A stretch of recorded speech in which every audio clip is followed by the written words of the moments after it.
하나님 말씀 요한복음 1장 6절에서부터 8절 말씀까지 제가 봉독합니다. 하나님께로부터 보내심을 받은 사람이 있으니 그의 이름은 요한이라. 그가 증언하러 왔으니 곧 그 빛에 대하여 증언하고 모든 사람이 자기로 말미암아 믿게 하려 함이라.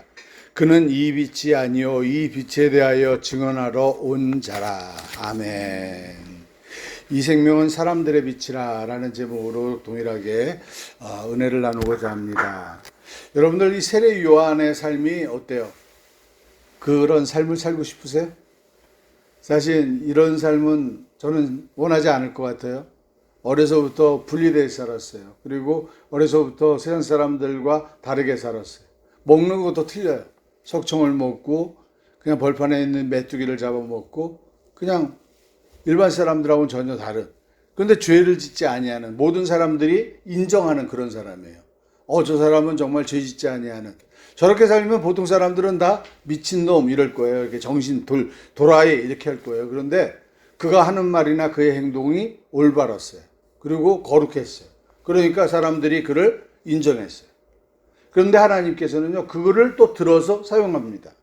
들어서 사용했는데 사용한 기간이 길지도 않아요. 길지도 않고 조금 있다가 헤롯에 의해서 목배임을 받고 죽어갑니다.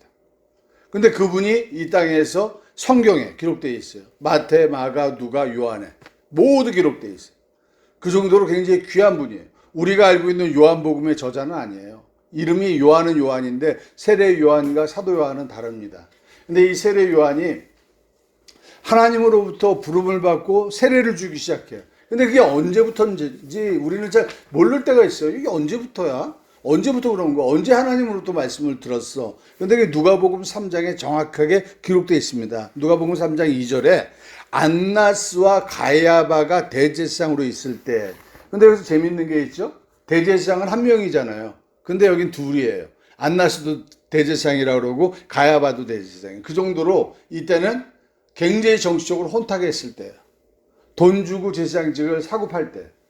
그래서 막 그냥 정신이 하나도 없어요. 자기가 대제사장이라 그랬다가 이 사람이라 그랬다가 뭐 돈 주고 샀으니까 나다라고 했다가 막 이렇게 막 복잡할 그때입니다. 정신이 하나도 없을 이 하나님의 율법이 제대로 움직이지 않을 그때 요한에게 하나님께서 말씀하십니다. 이렇게 써 있어요. 안나스와 가야바가 대제사장으로 있을 때 하나님의 말씀이 빈 들에서, 장소까지 정확히 이야기합니다. 빈 들에서 사가랴의 아들 요한에게 임한지라 라고 이야기를 해요. 사가랴의 아들 요한, 이게 바로 세례 요한이거든요. 세례 요한에게 임했어요. 임했는데 뭐가 임했느냐, 뭐예요?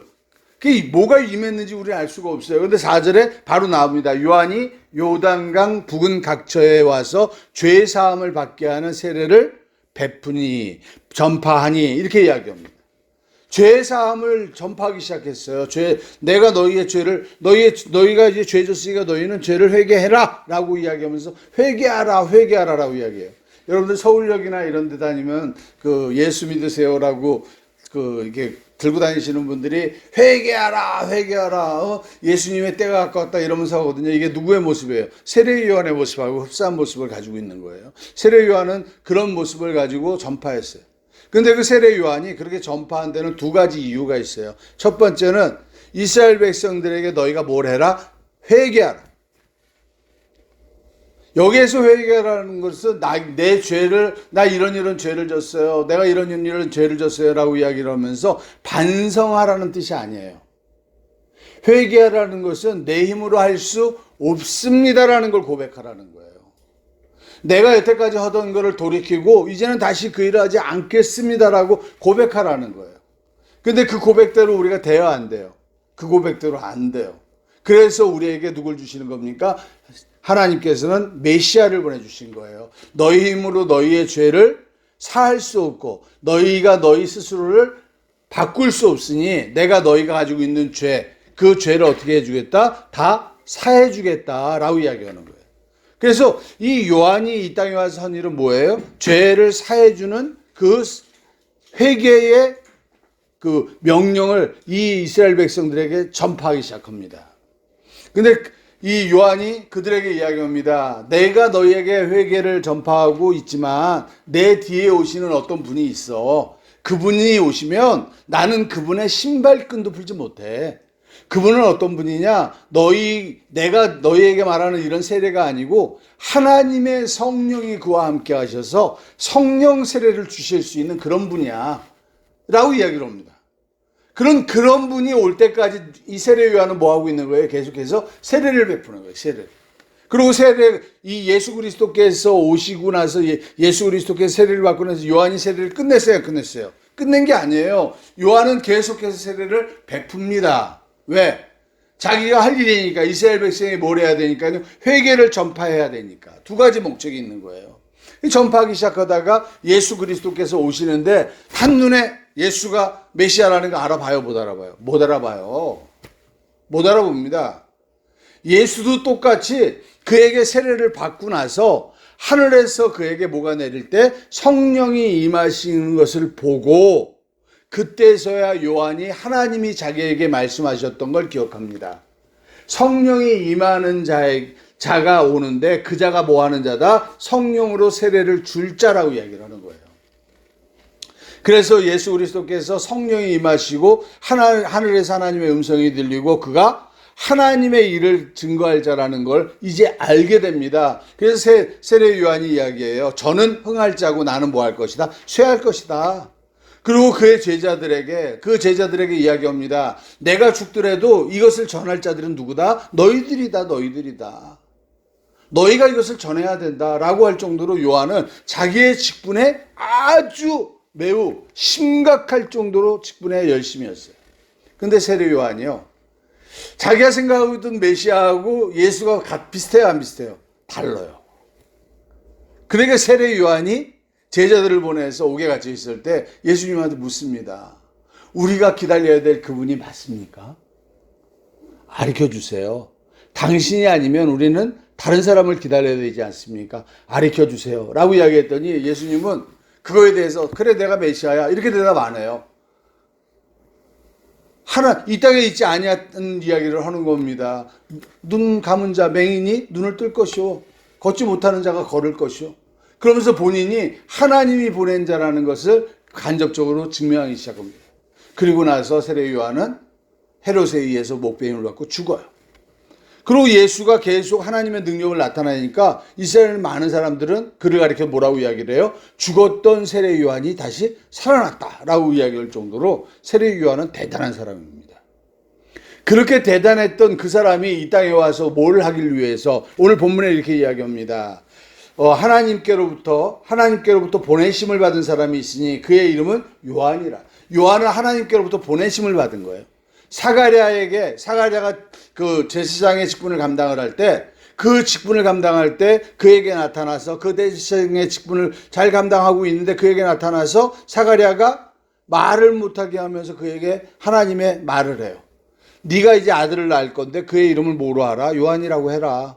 그는 내가 보낼 자의 길을 열 자다 라고 이야기하면서 가르쳐 줍니다. 그런데 이 요한이 이 땅에서 그렇게 하나님의 특별한 부름을 받고 이 땅에서 하나님의 보내심을 받아서 이 땅에서 하나님의 일을 감당합니다. 우리가 예수님의 증언에 의하면은 여자가 낳은 자 중에서 세례 요한보다 큰 자가 없다라고 이야기할 정도로 가장 뛰어난 자입니다. 그런 세례 요한이 오늘 하나님으로부터 보냄을 받았다라고 분명하게 이야기합니다. 그러면서 7절에 이렇게 이야기합니다. 그가 증언하러 왔으니 곧 빛에 대하여 증언하고.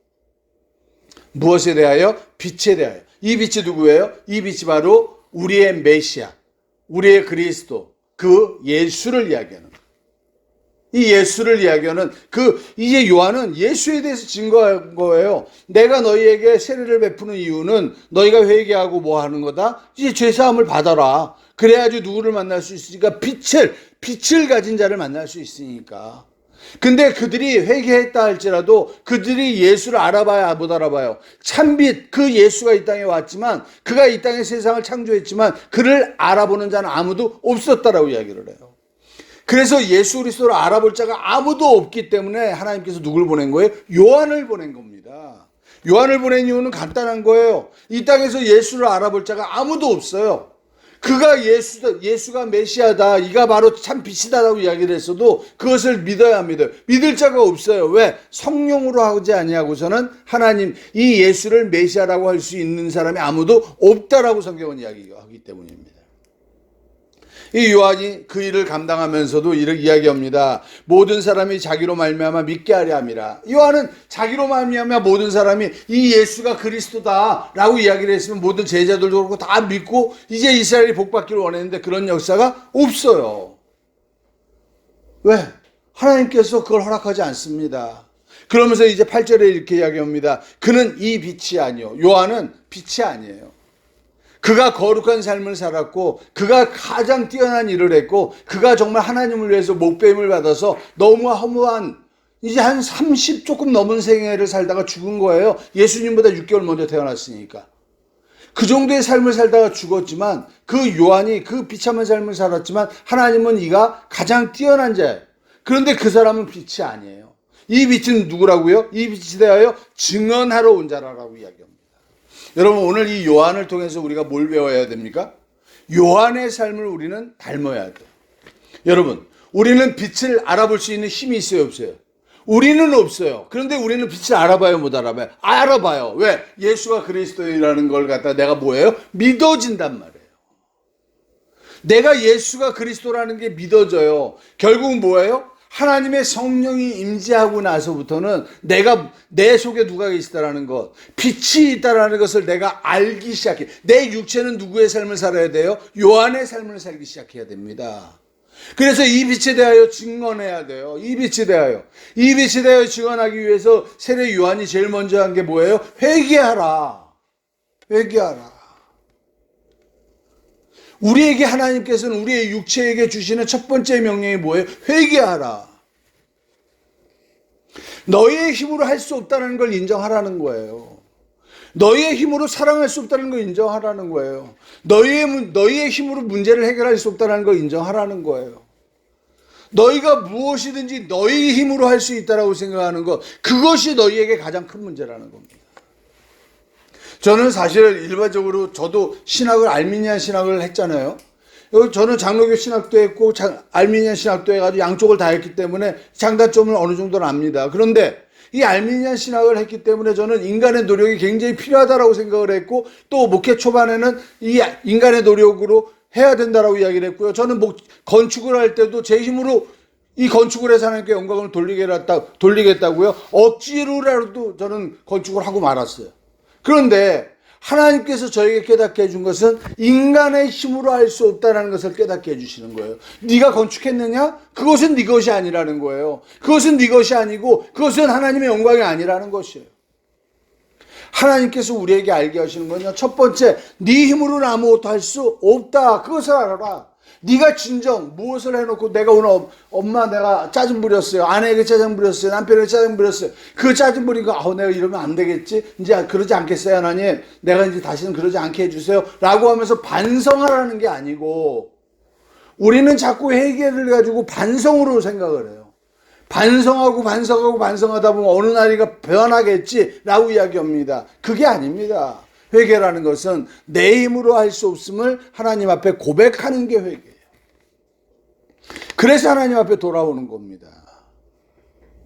그렇게 돌아올 때 내 안에 누가 있다는 걸 확인을 해요. 내 안에 빛이 있음을 깨닫게 돼요. 아, 맞아. 내 안에 누가 성령이 계시는구나. 하나님이 함께 하시는구나. 하나님이 함께 하시고 그 하나님이 전지전능하신 분이야. 그 하나님은 저 멀리 계신 분이 아니고 언제나 나와 함께 하시며 나의 삶을 타치하시는 분이야. 내가 이해할 수 없는, 내가 생각할 땐 어떻게 해주는 게 제일 좋은 것 같은데 그 하나님께서는 그걸 허락하지 않아. 이상하다. 왜 이럴까? 그렇지만 내가 이해가 안 되지만 그분께서 인도해주는 그 삶이 하나님이 인도해주는 삶이라고 인정할 수 있는 그 믿음, 그 믿음을 내 안에 있는 성령을 발견할 때마다, 내 안에 있는 빛을 발견할 때마다 우리는 그것을 고백할 수 있어야 된다는 거예요. 그걸 발견하지 못하면 아무것도 아니에요. 그렇지만 여러분, 우리 안에 분명히 성령이 있는데 성령께서 내 삶을 인도한다는 걸 분명히 나는 알고 있는데 내가 살아가다 보면은 의심스러울 때 있어요, 없어요? 있어요. 아니, 세례 요한도 의심했는데, 아니, 세례 요한도 의심했는데, 우리도 애교적으로 몇 번은 의심해 줘야죠. 그렇지 않습니까? 아니, 애교적으로 몇 번이 아니고 우리는 하루에도 12번도 더 넘게 의심하죠. 정말 하나님이 내 삶을 인도하는 거 맞을까? 이거 정말 하나님이 인도하는 삶을 내가 사는 게 맞아? 이거 잘못하다가는 나는 진짜 왕따 되는 거 아니야? 모든 사람들은 부동산 투기다, 주식 투기다, 막 이런 걸 하면서 돈을 버는데 나도 지금, 영끌이라도 해가지고 모든 거 다 모아가지고 주식에 집어넣어야 되는 거 아니야? 부동산 투기해야 되는 거 아니야? 이렇게 하면서 나의 삶을 내 스스로가 살 수 있다라고, 내 스스로가 만들어낼 수 있다라고 착각하면서 사는 그런 삶이 나의 삶이 되지 않겠습니까? 근데 하나님은 우리에게 이야기하세요. 너희가 아무리 스스로 돈을 벌어도, 너희가 아무리 스스로 생각하고 해서 그래 부동산 해가지고 잘해서 네가 돈을 벌었다 치자, 그게 너의 삶에 무슨 변화를 주겠느냐라고 묻습니다. 내가 너를 부르고 너를 사용하는 그 일에 네가 재산이 많고 학식이 많고 네가 배운 게 많은 게, 네가 많은 학위를 딴 게 그게 무엇이 너하고 상관이 있겠느냐라고 물어보십니다. 우리는 하나님이 인도하는 삶을 살아요. 어떤 사람은요, 정말 하나님이 대학 교수를 만들어주시는 분도 있어요. 그래서 그 대학 교수에 맞는 레벨의 사람들에게 복음을 전하도록 하나님이 만들어주시는 분도 있고요. 어떤 사람은 그렇지 않은 사람도 있는 겁니다. 모두 이 땅에서 가장 이 3% 이내 속에 들어가는 삶을 살아야 되는 것이 그리스도인의 삶이 아니에요. 그것은 우리의 욕심일 뿐입니다. 그래서 우리는 내 삶을 돌아보면서 예수 그리스도께서 내 안에 빛이 되셨고, 내 육체가 요한의 삶처럼 내가 죽어가는 그 순간에도 의심하지 아니하고 예수 그리스도의 빛이 내 안에 있음을 고백하는 그런 믿음을 가지고 우리는 승리하는 삶을 살아야 된다는 것입니다. 그리고 그것으로 끝나면 돼야 안 돼요? 안 되죠. 우리는 어떻게 해야 돼요? 세상에 있는 사람들에게 선포해야 돼요. 전해야 돼요. 자, 세상 사람들한테 전할 때 내가 막 세상 일을 개판으로 해요. 막 사기를 치고 다녀요. 도둑질하고 다녀요. 그런 사람이 가서 예수 믿으세요 전하면 믿겠어요, 안 믿겠어요? 그래서 여러분들에게 뭐예요? 하나님의 율법을 너희가 지키라는 거예요. 예수 그리스도 재림하실 때 하나님 앞에서 담대함을 얻기 위해서 너희가 율법을 지켜라 라고 요한일서 3장에도 말씀하시지만, 그것도 있지만 우리가 하나님의 율법을 지킴으로 하나님, 내 안에 있는 누가, 하나님의 빛이 세상에 드러나기 시작하거든요. 그 하나님의 빛이 드러날 때 내가 가서 복음을 전하지만 세상 사람들은 내 복음을, 내 입술의 말을 듣는 게 아니에요. 내 안에 있는 그리스도의 빛을 알아볼 수 있는 사람들이 있는 겁니다. 세상에 있는 많은 사람들 중에는요, 그냥 세상에 있는 모든 사람들이 다 알아보는 게 아니에요. 하나님이 허락한 자가 있어요. 하나님이 허락한 자, 그 사람이 누구라고 말씀드렸어요? 우리를 대신해서 죽어가는 희생의 제물이 된 이방인이라고 말씀드렸잖아요. 로마서 15장에. 그 우리의 제물이 된 이방인들, 우리를 대신해서 제물이 된 그 이방인들, 이 땅에서 우리 눈에 보이는 믿지 아니하는데 이상할 정도로 어렵게 힘들게 살아가고 있는 어떤 사람들, 그 사람들을 향해서 여러분들이 도움의 손길을 베풀어 보십시오. 그들에게 가서 예수 그리스도의 이름을 전해 보십시오. 다른 사람들은 우리의 말을 무시하고 우리 안에 있는 그리스도의 빛을 무시하는데, 그 사람들은 우리 안에 있는 그리스도의 빛을 봅니다. 왜? 하나님이 허락했기 때문에. 하나님의 보냄을 받은 자들이기 때문에. 하나님이 그들을 선택했기 때문에 그들은 하나님의 빛을 가지고 와서 말하는 자들이 어떤 말을 할 때 그 말을 듣고 그 안에 있는 예수 그리스도 하나님의 빛을 볼 수 있는 눈이 띄어요. 그래서 그들이 예수를 믿기 시작하는 겁니다. 예수를 믿기 시작했어요. 그럼 같이 교회를 다녀요. 전도했어요. 얼마나 기뻐요. 그런데 그들이 내가 생각하는 신앙생활, 내가 가르쳐주는 대로 안 하고 자기 원하는 대로 삶을 살 때가 있어요, 없어요? 있지요. 그럴 때 내가 정죄해야 돼요, 안 해야 돼요? 정죄하면 안 된단 말이에요. 의심을 할 수 있어요. 저 사람이 아닌데 내가 잘못 전했나? 내가 복음을 잘못 전했나? 하나님의 선택한 자가 아닌가? 그건 우리가 판단할 이유가 있어요, 없어요? 판단할 이유가 없다라고 성경은 이야기합니다. 왜? 우리가 그 요한이 했던 짓을 또 하는 거예요. 의심하는 거예요. 근데 성경은 이야기합니다. 너희가 의심하지 마라. 너희는 의심할 필요 없다. 너희는 너희의 할 일을 하면 되는 것이다. 요한이 해야 될 일은요, 예수 그리스도가 메시아인 걸 확인하는 게 아니에요. 요한이 해야 되는 거는요, 이 땅에서 이 회개의 세례를 베풀고 그 회개의 세례를 통해서 하나님의 빛을 확인하는 그 길을 여는 거예요. 그 길을 열었던 것을 우리가 받아들였고 우리의 육체가 그 일을 똑같이 행하는 겁니다. 그래서 우리 안에 빛을 확인한 것을 가지고 우리는 그 빛을 따라서 이 땅에서 하나님의 인도함으로 살아가는 것이고, 또 세상에 있는 이방인들에게 그 빛을 전하는 하나님의 빛의 전도자가 되는 것이에요. 그래서 오늘 이 시간에 우리는 우리의 삶이 요한이 살았던 그 삶과 같이 정말 하나님의 보냄을 받았고 하나님께서 원하는 빛에 대하여 증거하는 거룩한 삶으로 살아가는 우리가 되어야 된다는 것을 기억하셔야 됩니다. 근데 마지막으로 한 가지 더 기억하실 게 있어요. 우리가 예수 그리스도를 믿고 빛의 삶을 산다라고 생각하면요, 이 목사들이 많이 그럴 때가 있어요. 기도 주만다라는 권사 장로들이 그럴 때가 있어요. 내가 빛인 줄 알아요. 그리고 내가 법이야. 내가 말하면 그게 곧 빛이야. 그게 법이야. 그래서 그 말을 안 따르면 잘못된 거야. 여러분, 목사나 권사나 장로는 빛이 아닙니다. 하나님의 말씀만이 빛이에요. 목사가 복음을 전한다 할지라도 그것이 성경하고 맞지 않으면 그것은 빛이 아니에요. 점쟁이들처럼 내가 너 이렇게 해야 돼 라고 명령하는 거, 그거 옳지 않습니다. 성경에서는 그렇게 이야기하지 않습니다. 우리는 빛이 아닙니다. 빛에 대하여 증거하러 온 거예요. 우리가 빛에 대하여 증거하기 위해선 우리가 해야 될 일은 단 하나예요. 회개하는 것밖에 없습니다. 다른 사람을 정죄하는 것, 하나님은 우리에게 그 직분을 허락한 적이 없다는 걸 기억하시는 여러분들 되시기를 축원드립니다. 오늘 우리 이 시간에 합심으로 기도하시는 시간 같습니다. 오 할렐루야. 하나님 아버지 감사합니다.